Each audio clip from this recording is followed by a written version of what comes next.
congratulations on a great season. I just want to start with your overall thoughts, kind of game today, and just looking back at this year. Well, I came in 24 months ago, and then last year we ended up third in the RMAC. We didn't get a bid to the NC2A, but we were placed in there, and upon reflection, rock solid year. This year, just a tick better, and then we got the NC2A bid. So just those little baby steps on an overview is quite positive. We came in here earlier, and we were fortunate enough at the buzzer. Ty made a three to win it.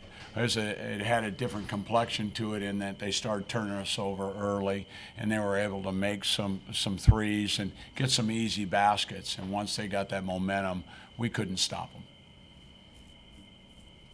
Coach, this was your 10th trip to the regionals, first with Mesa, you had 9 with Metro. Kind of what was the difference coming here to Mesa, making this a memorable first trip with them?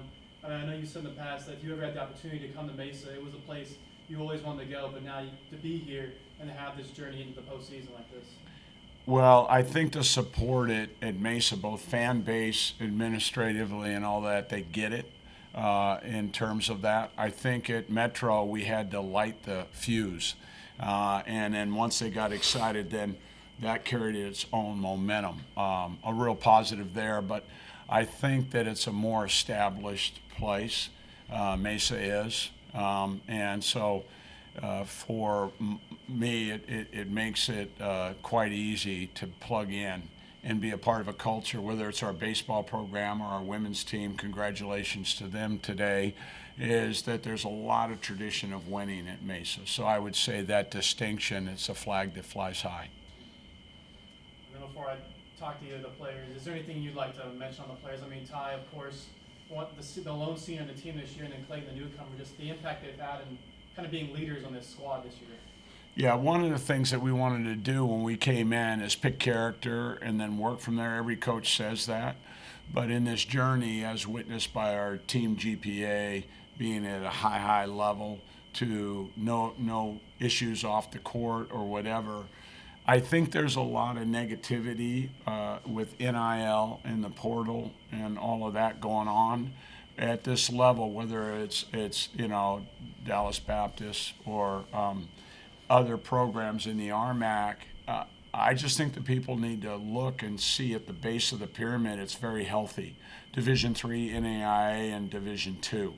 And so in particular with Ty and Clayton here, the best human beings, and you could throw this team back in the 50s or you could throw it forward 20 years and they would stand the test of time as humans. So I don't have that feeling like where we live that the game's in trouble. I have just the opposite, and it's refreshing to talk to some of my Division I friends and talk to them about what this experience is like, because I think it heartens them to understand that there'll be a time where things, I think, will get back to some normalcy. And that's why I came back to this level, is to really enjoy both Clayton and Ty and the rest of the team. I've had a blast.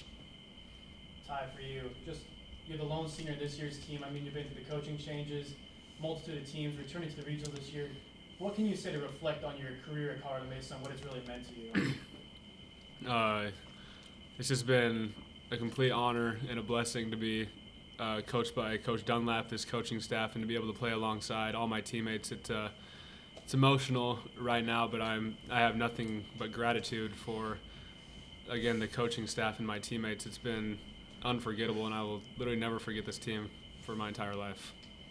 And then for you, Clayton, I mean, you were a newcomer this year, but you fit right into the system, and coaches always talk about you guys such a tight-knit group and the family that's been built. What has this meant for you, kind of joining this team and then going this far in your first year? I mean, Coach kind of touched on it. When he recruited me, he said he wants to recruit character, and that's what he did, bringing all us guys in. And for me personally, this is, if not one of the most enjoyable seasons I've ever had of my career. Such a close group of guys, dudes I'll know for probably the rest of my life, and I've really enjoyed every second of it. And I know we let down a lot of people losing tonight, but I feel we really made a push, and I'm really glad about that. And same with Ty. I have nothing but gratitude for CMU, people who support us, and especially my teammates and coaches. So yeah.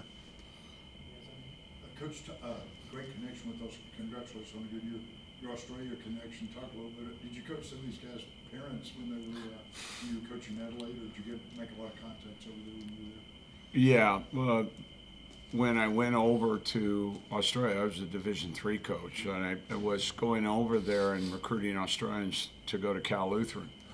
And anyway, that trampolined us to get an invite to coach in the NBL, their pro league. And from that came the offspring of Clayton. I coached his coach at Cal Lutheran, and he called me up about Clayton. And so that network is ongoing. And so, yeah, having that template in and living in Australia made us a little bit different than most of the USA people in that I was able to pick up the phone and say, yeah, I lived in Adelaide. We lived in Adelaide for 3 years, and our daughter was born there. So that stamp of being down under the green and gold, I also worked with the national team, and so is deep with our family. So, yeah. Coach, do you think the more the fast pace that a DBU played this game hurt compared to the first time that we all played them, because they were kind of a lot more. Well, one is full credit to Dallas Baptist. They've improved. They're number one in the region for a reason. So they proved that. And then second, in terms of there's a tradition within the league that you pay homage to the Lone Star League. But for ourselves, we had 2 starters out since Christmas. And one of them was an important piece. But nonetheless, if you bring that forward, then you're kind of putting a dent at Dallas Baptist. I won't do that. I mean, the game gives you a certain thing, and you walk through the door. But I think their coaching staff and their players deserve all the credit. And so it was just it wasn't a behind the shed ass whooping. It was in front of the shed. So, I mean, and as the leader, I need to do a better job in preparation. The beginning, the middle, and the end in terms of the deficit side of things rests with the head coach, and I'm not third person, it rests with me. And but with that, I've been in this thing, this is my 46th year.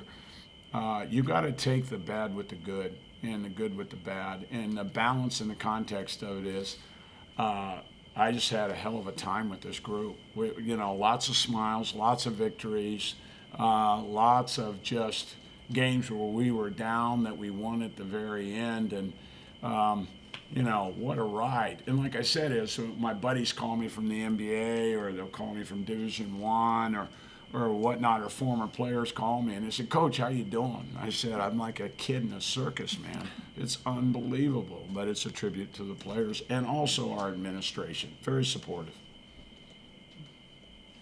Thanks, you guys. Thank you, guys. Thank you.